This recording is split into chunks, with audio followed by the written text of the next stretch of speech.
有274年历史的新德都成风标，但年元宵拢固定举办传统歌灯比赛。今年虽然受到疫情影响，这规模有救水气，不过来报名参加的作品嘛是有上百件。无论是古锥的模样，还是看起来气势十足的好，每一只歌灯拢是参赛者用心制作出来的。新德成风标自1932年开始，逐年元宵节拢会举办传统歌灯比赛。 到今已经有90多年历史。去年已经有疫情了哈，就有总共有185个花灯，但今年剩下144个。以前是用那个竹子哈，那现在都是用那个铁丝哈，然后呢，外面就是一层那个骨，就肉哈，都有骨有肉，然后从里面可以。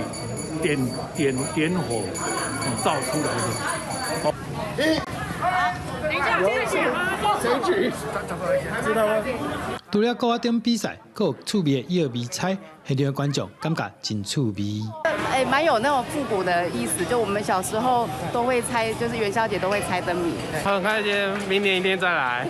虽然今年受疫情影响，来比赛的歌灯是比过去较减。